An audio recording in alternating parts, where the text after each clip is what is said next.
ओम नमो भगवते वासुदेवाय। आप सभी का हमारे YouTube चैनल पर हार्दिक स्वागत है।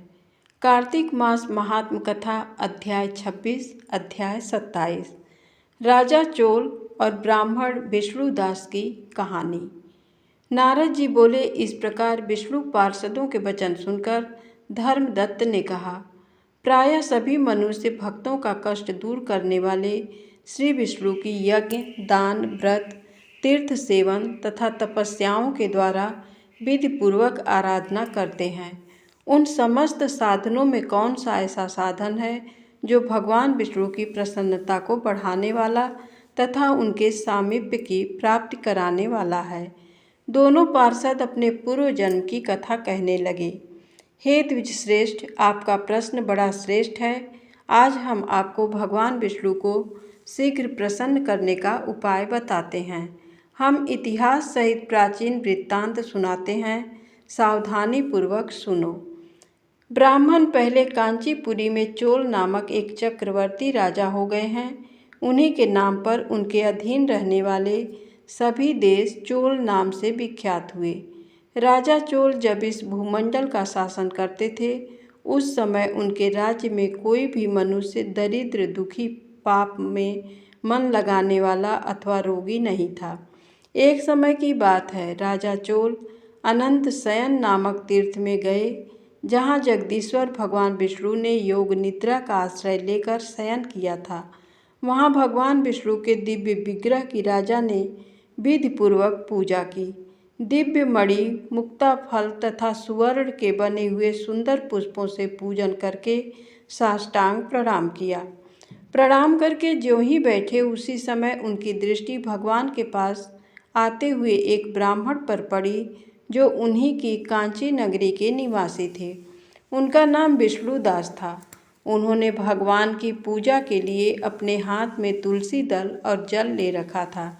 निकट आने पर उन ब्राह्मण ने विष्णु सूक्त का पाठ करते हुए देवादिदेव भगवान को स्नान कराया और तुलसी की मंजरी तथा पत्तों से उनकी विधिवत पूजा की। राजा चोल ने जो पहले रत्नों से भगवान की पूजा की थी, वह सब तुलसी पूजा से ढक गई। ये देखकर राजा कुपित होकर बोले, विष्णुदास, मैंने मणियों तथा सुवर्ण से भगवान की जो पूजा की थी, वह कितनी शोभा पा रही थी। तुमने तुलसी दल चढ़ाकर उसे ढक दिया। बताओ, ऐसा क्यों किया? मुझे तो ऐसा जान पड़ता है कि तुम दरिद्र और गंवार हो, भगवान विष्णु की भक्ति को बिल्कुल नहीं जानते। राजा की ये बात सुनकर द्विजश्रेष्ठ विष्णुदास ने कहा, राजन, आपको भक्ति का कुछ भी पता नहीं है। केवल राजलक्ष्मी के कारण आप घमंड कर रहे हैं। बतलाइए तो, आज से पहले आपने कितने वैष्णव व्रतों का पालन किया है? तब नृपश्रेष्ठ चोल ने हंसते हुए कहा, तुम तो दरिद्र और निर्धन हो। तुम्हारी भगवान विष्णु में भक्ति ही कितनी है। तुमने भगवान विष्णु को संतुष्ट करने वाला कोई भी यज्ञ और दान आदि नहीं किया और न पहले कभी कोई देव मंदिर ही बनवाया। इतने पर भी तुम्हें अपनी शक्ति का इतना गर्व है। अच्छा, तो ये सभी ब्राह्मण मेरी बात सुन लें। भगवान विष्णु के दर्शन पहले मैं करता हूँ या वह ब्राह्मण, इस बात को आप सब लोग देखें। फिर हम दोनों में से किसकी भक्ति कैसी है, ये सब लोग स्वतः ही जान लेंगे। ऐसा कहकर राजा अपने राजभवन को चले गए। वहाँ उन्होंने महर्षि मुद्गल को आचार्य बनाकर वैष्णव यज्ञ प्रारंभ किया। उधर सदैव भगवान विष्णु को प्रसन्न करने वाले शास्त्रोक्त नियमों में तत्पर विष्णुदास भी व्रत का पालन करते हुए वहीं भगवान विष्णु के मंदिर में टिक गए। उन्होंने माघ और कार्तिक के उत्तम व्रत का अनुष्ठान, तुलसी वन की रक्षा, एकादशी को द्वादशाक्षर मंत्र का जाप, नृत्य, गीत आदि मंगलमय आयोजनों के साथ प्रतिदिन खोजसोपचार से भगवान विष्णु की पूजा आदि नियमों का आचरण किया। वे प्रतिदिन चलते फिरते और सोते हर समय भगवान विष्णु का स्मरण किया करते थे। उनकी दृष्टि सर्वत्र सम हो गई थी।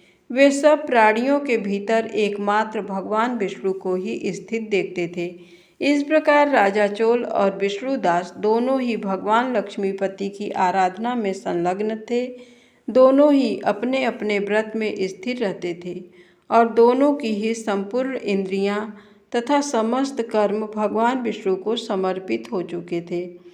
इस अवस्था में उन दोनों ने दीर्घ काल व्यतीत किया। अध्याय 27 की कथा। पार्षदों ने कहा, एक दिन की बात है, विष्णुदास ने नित्य कर्म करने के पश्चात भोजन तैयार किया, किंतु कोई छिपकर उसे चुरा ले गया। विष्णुदास ने देखा भोजन नहीं है, परंतु उन्होंने दोबारा भोजन नहीं बनाया, क्योंकि ऐसा करने पर सायंकाल की पूजा के लिए उन्हें अवकाश नहीं मिलता। अतः प्रतिदिन के नियम का भंग हो जाने का भय था। दूसरे दिन पुनः उसी समय पर भोजन बनाकर वे ज्यों ही भगवान विष्णु को भोग अर्पण करने के लिए गए, त्यों ही किसी ने आकर फिर सारा भोजन हड़प लिया। इस प्रकार 7 दिनों तक लगातार कोई उनका भोजन चुरा कर ले जाता रहा। इससे विष्णुदास को बड़ा विस्मय हुआ।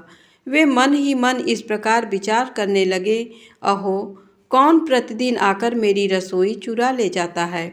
यदि दोबारा रसोई बनाकर भोजन करता हूँ तो सायंकाल की पूजा छूट जाती है। यदि रसोई बनाकर तुरंत ही भोजन कर लेना उचित हो तो मुझसे ये नहीं होगा, क्योंकि भगवान विष्णु को सब कुछ अर्पण किए बिना कोई भी वैष्णव भोजन नहीं करता। आज उपवास करते मुझे 7 दिन हो गए।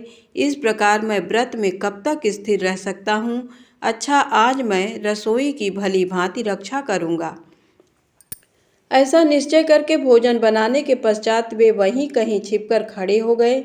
इतने में ही उन्हें एक चांडाल दिखाई दिया, जो रसोई का अन्न हर कर जाने के लिए तैयार खड़ा था। भूख के मारे उसका सारा शरीर दुर्बल हो गया था, मुख पर दीनता छा रही थी, शरीर में हाड़ और चाम के सिवा कुछ शेष नहीं बचा था। उसे देखकर श्रेष्ठ ब्राह्मण विष्णुदास का हृदय करुणा से भर आया। उन्होंने भोजन चुराने वाले चांडाल की ओर देखकर कहा, भैया जरा ठहरो ठहरो, क्यों रूखा सूखा खाते हो? ये घी तो ले लो। इस प्रकार कहते हुए विप्रवर विष्णुदास को आते देख जब चांडाल भय के मारे बड़े वेग से भागा और कुछ ही दूरी पर मूर्छित होकर गिर पड़ा। चांडाल को भयभीत और मूर्छित देखकर द्विज श्रेष्ठ विष्णुदास बड़े वेग से उसके समीप आए और दयावश अपने वस्त्र के छोर से उसको हवा करने लगे। तदनंतर जब वह उठकर खड़ा हुआ तब विष्णुदास ने देखा वहाँ चांडाल नहीं है, बल्कि साक्षात नारायण ही शंख चक्र और गदा धारण किए सामने उपस्थित हैं। अपने प्रभु को प्रत्यक्ष देखकर विष्णुदास सात्विक भावों के वशीभूत हो गए। वे स्तुति और नमस्कार करने में भी समर्थ न हो सके। तब भगवान ने सात्विक व्रत का पालन करने वाले अपने भक्त विष्णुदास को छाती से लगा लिया और उन्हें अपने जैसा रूप देकर बैकुंठ धाम को ले चले।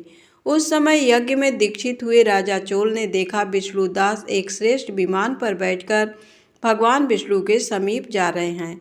विष्णुदास को बैकुंठ धाम में जाते देख राजा ने शीघ्र ही अपने गुरु महर्षि मुद्गल को बुलाया और इस प्रकार कहना आरंभ किया, जिसके साथ स्पर्धा करके मैंने इस यज्ञ दान आदि कर्म का अनुष्ठान किया है, वह ब्राह्मण आज भगवान विष्णु का रूप धारण करके मुझसे पहले ही बैकुंठ धाम को जा रहा है। मैंने इस वैष्णव धाम में भली भांति दीक्षित होकर अग्नि में हवन किया और दान आदि के द्वारा ब्राह्मणों का मनोरथ पूर्ण किया, तथापि अभी तक भगवान विष्णु मुझ पर प्रसन्न नहीं हुए और इस विष्णुदास को केवल भक्ति के ही कारण श्री हरि ने प्रत्यक्ष दर्शन दिया है। अतः जान पड़ता है कि भगवान विष्णु केवल दान और यज्ञों से प्रसन्न नहीं होते, उन प्रभु का दर्शन कराने में भक्ति ही प्रधान कारण है। दोनों पार्षदों ने कहा। इस प्रकार कहकर राजा ने अपने भांजे को राज सिंहासन पर अभिषिक्त कर दिया। वे बचपन से ही यज्ञ की दीक्षा लेकर उसी में संलग्न रहते थे, इसलिए उन्हें कोई पुत्र नहीं हुआ था। यही कारण है कि उस देश में अब तक भांजे ही राज्य के उत्तराधिकारी होते हैं। भांजे को राज्य देकर राजा यज्ञशाला में गए और यज्ञ कुंड के सामने खड़े होकर भगवान विष्णु को संबोधित करते हुए 3 बार उच्च स्वर से ये वचन बोले, भगवान विष्णु, आप मुझे मन, वाणी, शरीर और क्रिया द्वारा होने वाली अविचल भक्ति प्रदान कीजिए। इस प्रकार कहकर वे सबके देखते देखते अग्निकुंड में कूद पड़े।